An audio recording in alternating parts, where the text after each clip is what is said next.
And this morning we are back on page 1030, 1030. We looked at Revelation in chapter 4 last week, and we're looking at Revelation in chapter 5 this week. We got a Sermon Search Prize for Elsa. And just to apologise, of course, there's no Bible Explorers or creche available for children, and it's great having the children in with us.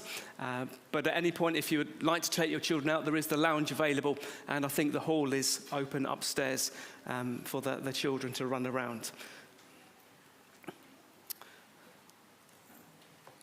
In 1939, King George VI addressed the nation in his Christmas speech. With Germany having invaded Poland in September of that year, leading to Britain declaring war on Germany, the future was very uncertain. No one knew what the new year held for both Britain and for Europe, and indeed for the world. And it was into that very unsettling situation that the king quoted these words from a poem called God Knows. I said to the man who stood at the gate of the year, "Give me a light that I may tread safely into the unknown." And he replied, "Go out into the darkness and put your hand into the hand of God. That shall be to you better than light and safer than a known way." A comforting words in extremely troubling times. But imagine if there was no God whose hand you could be held by. Imagine if the throne of heaven was empty. Imagine if there was no one who was behind the steering wheel of the universe. Imagine if all the events of life were random, if there was no rhyme or reason for anything, if no one was in control. You think about what that would mean for your own life personally, where you live, what job you do, your family, your relationships, your friendships, what school your children go to, the moments you treasure, the tragedies you face, all of your tomorrows completely at the mercy of fate and chance. Or imagine if there was a God and he was in control and he did have a great plan for the future, a glorious plan of salvation and judgment. Where sinners could be completely forgiven and this cursed creation could be made wonderfully new, where evil would be judged and all of God's enemies would be finished for good. But imagine if for some reason that plan couldn't be carried out and it couldn't be seen through. How would you feel about that? In the deepest parts of your soul, how would you feel if God's plan of salvation and judgment couldn't be finished? Now, to briefly recap last week, or to set the scene for where we are this morning, it's towards the end of the first century. The Apostle John, he's been sent into exile and he's been banished to the Isle of Patmos by the Roman Empire for testifying about Jesus. And during his exile, God is showing to him a series of apocalyptic visions containing metaphors and images and pictures and colors and numbers and symbols by which he and the church are being taught truth from heaven's perspective. The first century church was a persecuted church. It was a church that was struggling with sin and compromise and false teaching. Its future looked very shaky and uncertain. There were very few witnesses to Jesus still alive. Soon they would all be dead, including the Apostle John. And so surely the questions that the church was asking itself were ones like these. What is going to happen to the church? Is the church just going to peter out? Is the church just going to die and finish? Is God's great plan of salvation and judgment going to stutter and stall and remain uncompleted? Yes, Jesus has died on the cross and he's risen from the grave and he's ascended into heaven, and we believe that. But what about the rest of God's plan? And what about the full salvation of his people? What about the new creation? What about the final judgment? What about evil being dealt with once and for all? Is God's plan going to be finished? Now, last week we looked at chapter 4 and the first half of this vision. And we saw how God's throne dominates the vision. It fills the skyline of the universe. We caught a tiny glimpse of God's glory. We saw 4 living creatures which are symbolic of the whole of creation on either side of the throne. We saw 24 elders which represent the whole of the church surrounding the throne. And we saw both creation and the church worshiping God as creator. That was the thrust of chapter 4. Now we come to the second half of the vision. And if chapter 4 was the setting, chapter 5 is the drama. And we look firstly at verses 1 to 4 and the scroll. Verses 1 to 4, the scroll. In this vision, verse 1, John says he sees in the right hand of him who is seated on the throne a scroll written within and on the back, sealed with 7 seals. This scroll probably finds its background in Old Testament passages like Ezekiel 2 and Isaiah 29. What is the scroll? Well, if you were to read chapter 6 and onwards, it's very clear that this scroll is God's plan of salvation and judgment.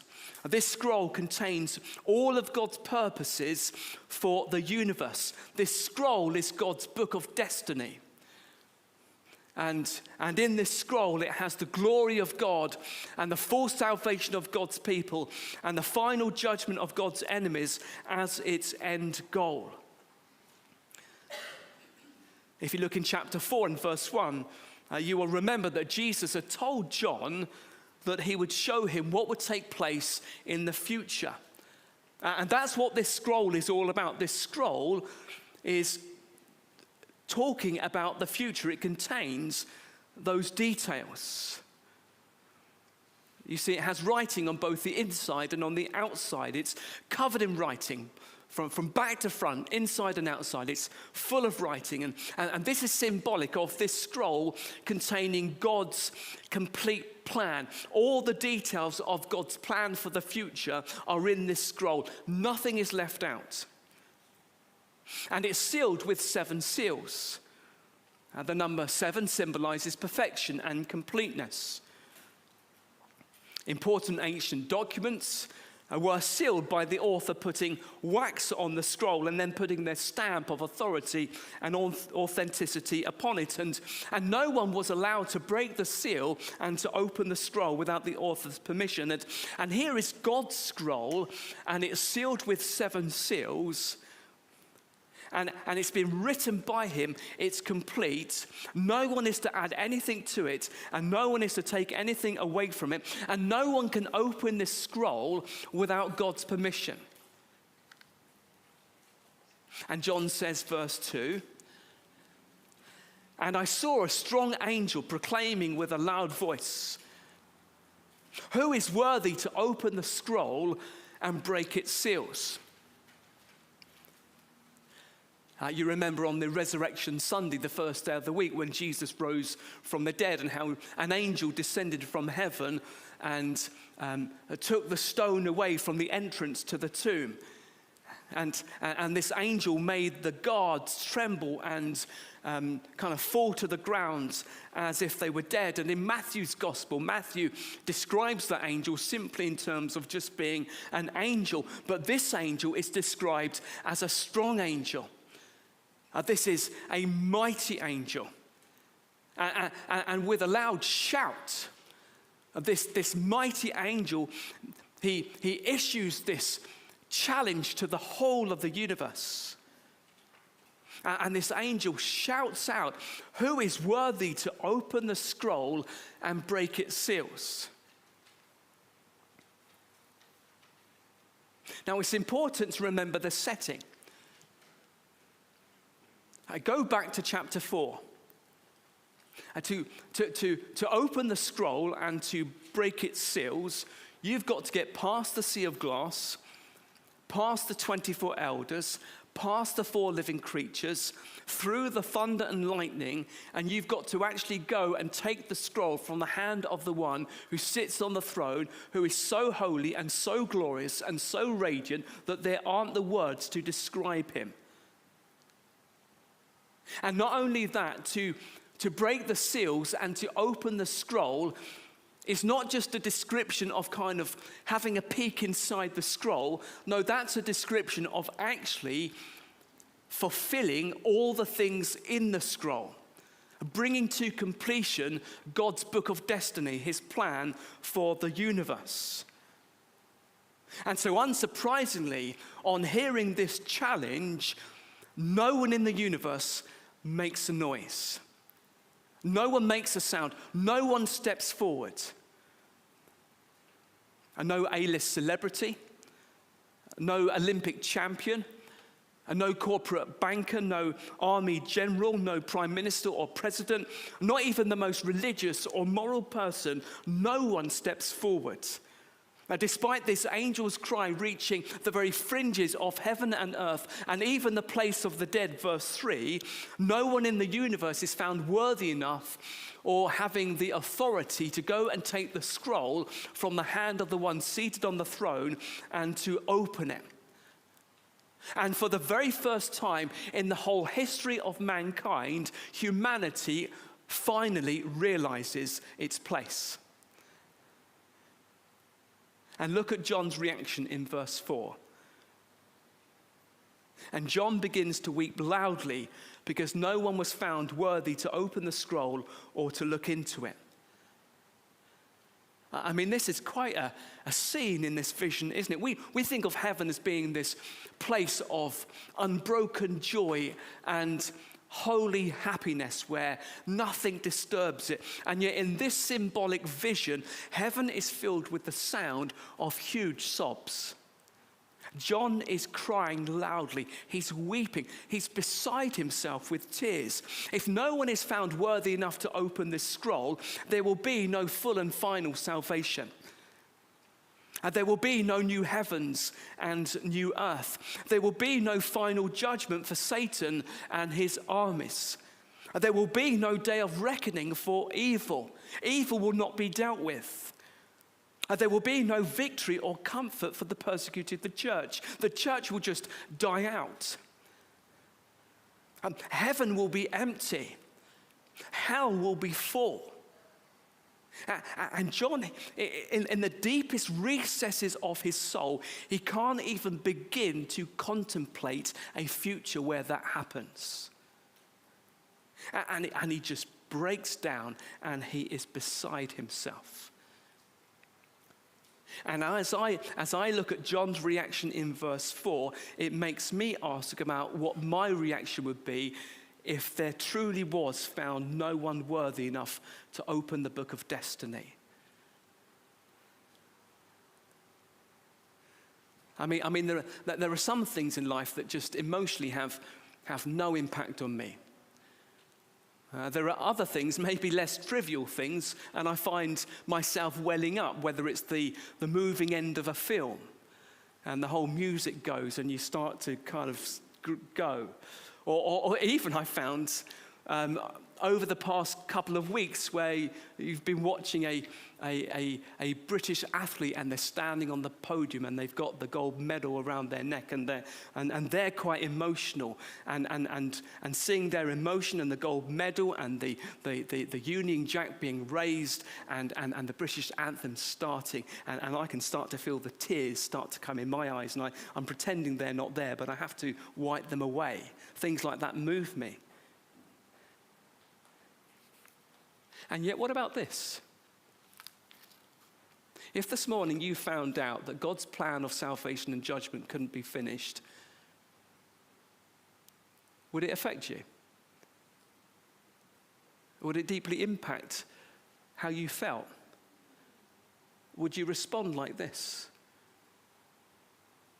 Or do we clutter up our lives with so many other trivial things that this just loses its meaning? So we have the scroll in verses 1 to 4. And secondly, verses 5 to 7, we have the lamb. Verses 5 to 7, we have the lamb. So look at verse 5. What one of the elders says to John, he says, "Don't weep, don't cry.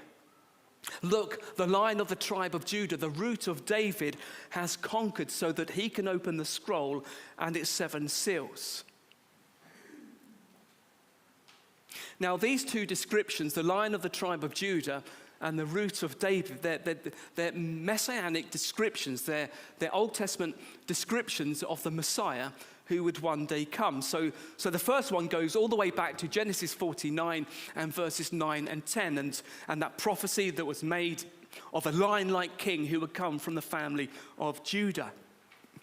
Lions are the king of the beasts. They are noble, they are powerful, they are majestic.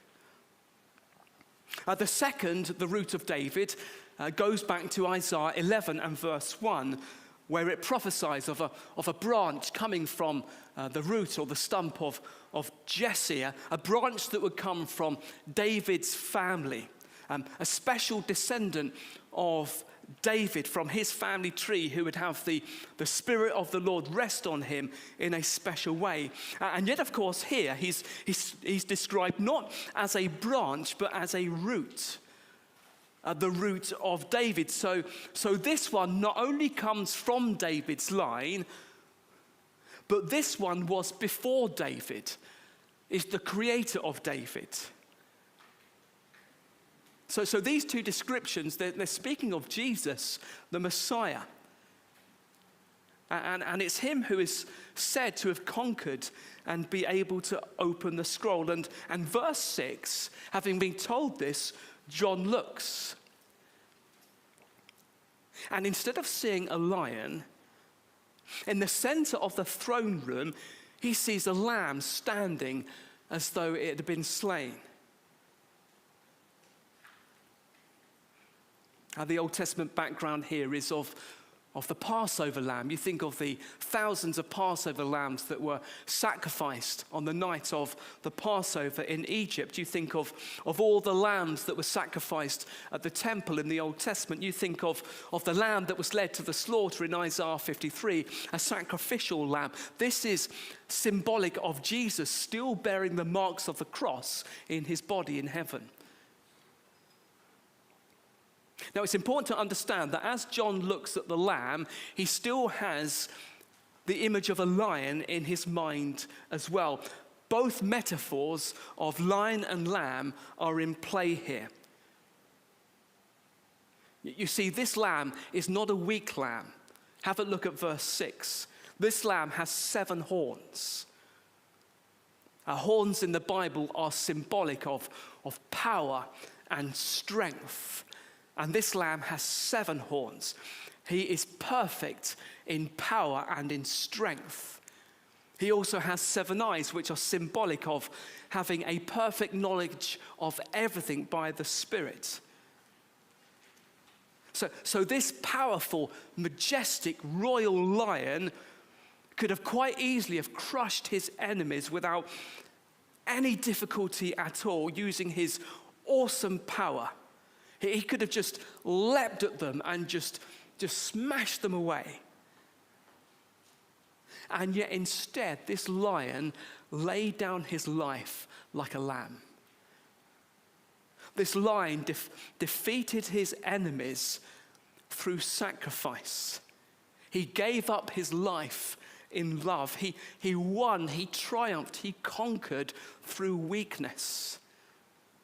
And verse 7, John watches as Jesus the Lamb goes and takes the scroll from the right hand of the one on the throne. Anyone else attempting to do so would have been unthinkable, but that this lamb is worthy. This lamb has the right. This lamb has the authority, and he is able to go to the one who is seated on the throne and to take that book of destiny from his hands and to break the seals and to open God's plan of salvation and judgment. And Jesus is able to finish God's plan. And do you ever wonder how God's plan is ever going to be completed? Do you ever find yourself doubting whether or not God's kingdom will actually ever fully come? Do you ever find yourself doubting that? we'll have a look at where this book of destiny is. It's in the nail-scarred hands of the Lamb. It's in the grip and in the possession of the crucified one. It's in the hands of the lion lamb who, though he was slain, is here and he's standing and he's alive and he's triumphant and he's victorious and he's conquered. And it's him who is unfolding and fulfilling the Father's plan. The future is not in doubt. The future is not in doubt. The church is not going to die out. Heaven is not going to be empty. The redeemed are going to be saved. The Lion of the tribe of Judah, the Root of David, has conquered. Victory is guaranteed. And we should be filled with confidence. And we should go from this place today with that song of joy in our hearts, a song of worship to the Lamb. Crown him with many crowns, the Lamb upon the throne. And so we come to verses 8 to 14 and the worship. Verses 8 to 14, the worship. And when Jesus takes the scroll, verse 8, the 4 living creatures and the 24 elders, they fall down before the Lamb. They worship Jesus as they worship the one who was seated on the throne. They recognize who Jesus is. They recognize that he's God, that they recognize his deity. And each of the 24 elders have harps in their hands. People have caricatured heaven as being full of these chubby little angels dressed in white, sitting on clouds with harps in their hands. Well, it's not the angels who have the harps. It's the elders. It's the representatives of the church, the redeemed. And harps in the Old Testament were instruments of joy.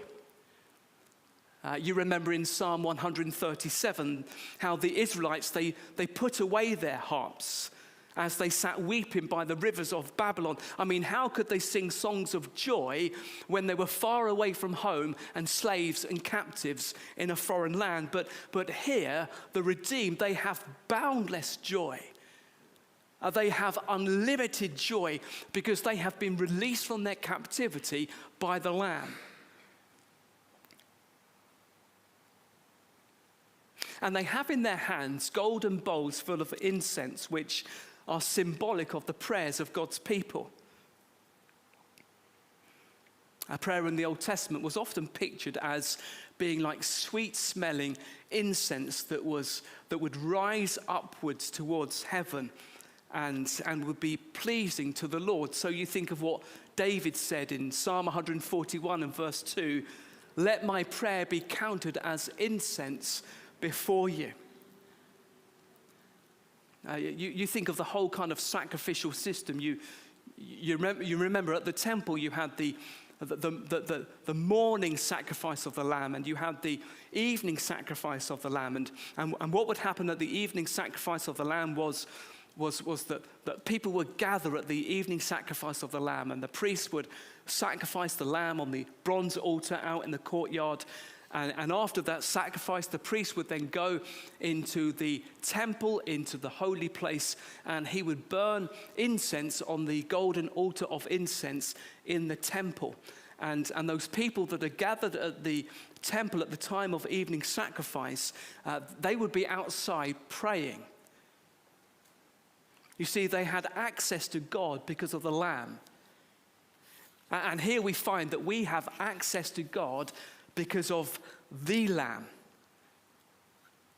And because the Lamb has the scroll, because the Lamb is holding the book of destiny, that means that your prayers for the completion of God's plan definitely will be answered. Prayers for God's people to be saved. Prayers for God's kingdom to come. Prayers for final judgment to take place. Prayers for evil to be dealt with. Your prayers are guaranteed to be answered because the Lamb is holding the book of destiny. God's plan for this world. And we learn something else from this imagery. God loves it when you pray. You realize that? I don't realize that enough at all. And it shows in my poor prayer life how much I want to understand and really believe that God, He loves it when I pray. God, He loves it when you pray. Your prayers are pictured here as being like this sweet-smelling incense that rises up to God in heaven and that is so pleasing to Him as you are praying that God's plan of salvation and judgment would be finished. And verse 9, they sing a new song. You remember in chapter 4 and verse 11, they sang a song of worship to God as creator. Well, here they're singing a song to Jesus the Lamb in praise for the new creation. This is all about the new creation, and a new creation demands a new song, especially a new creation on this scale and at this cost. In this song, they tell Jesus how worthy He is to take the scroll and to break the seals. Why is Jesus worthy? Well, because He was slain. And by His blood, He has ransomed people for God from every tribe and language and people and nation. You think back to the Old Testament equivalent and to the book of Exodus and when God redeemed Israel from Egypt and how He did it through the sacrifice of many Passover lambs. And He did it for one nation to make them a holy nation and a kingdom of priests, we're told in Exodus 19. Well, here Jesus is being worshipped because by the blood of this one lamb, He has ransomed people not from one nation, but from every nation. You think of all the nations that have been competing in the Olympics, pretty much every nation under the sun. I think every nation or every territory has been competed in the Olympics, apart from 2, I think. It's something like that. And Jesus has rescued people through the cross from every nation. As you've been watching the Olympics and all the nations taking part, you were seeing a tiny glimpse into the redeemed and ransomed people of God from every nation and from every language. And He's made them, verse 10, a kingdom and priests to our God, and they shall reign on the earth. So it's not that they will reign in the tiny land of Canaan, but they will reign on the earth. This is the new creation. This is the new heavens and the new earth. And then John looks verses 11 and 12. And he hears around the throne and the 4 living creatures and the 24 elders the voices of an uncountable number of angels. The word myriads in verse 11 just simply means uncountable. And so you see just how uncountable these angels are. There are myriads and myriads and thousands of angels. As John looks, his mind can't cope. His mind just explodes at the sight of so many angels, and he hasn't got the words he can use to tell us how many there were. And so he just piles up these phrases. And they're all singing, or they're all saying,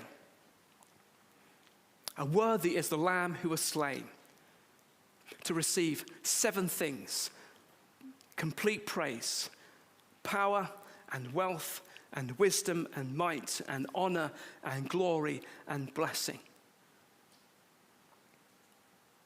Almost certainly in the Old Testament background here is what David said to God in 1 Chronicles 29. The situation back then was that David is coming towards the end of his life, and he and other leaders in Israel, they've just given huge quantities of gold and silver in preparation for the building of God's temple. They've given it to God so they can be used for the building of God's temple. And in that context, David goes on to say, "Yours, O Lord, is the greatness and the power and the glory and the victory and the majesty." Going on to say, everything belongs to you. You are worthy of all that we have just given to you, and everything belongs to you anyway, so we've actually only just given to you what was yours in the first place. And here they are saying to Jesus that he is worthy of all these things. Because of his death and authority to take the scroll, he's worthy of all power and all wisdom and all wealth and all might and all honor and all glory and all blessing.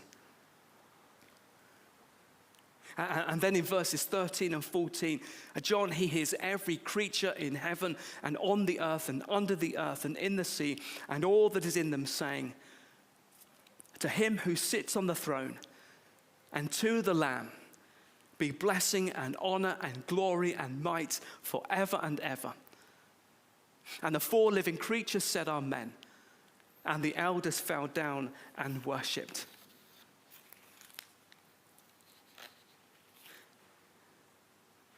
See the scale of worship that is centered on the Lamb and the throne.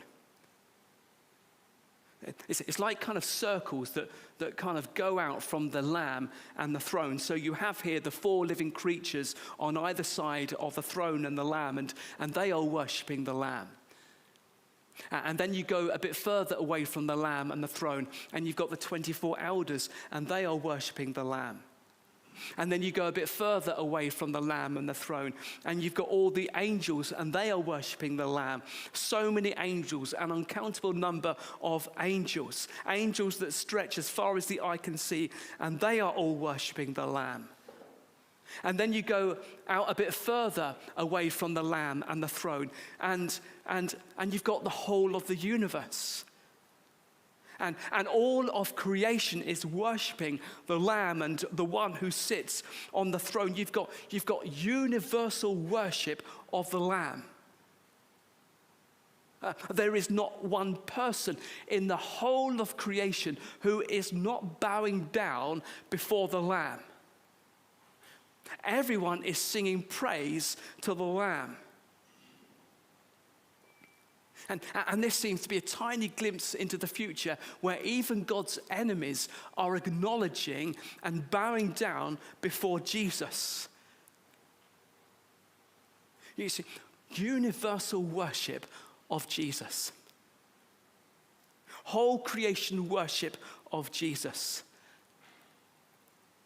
And don't you want to worship Jesus?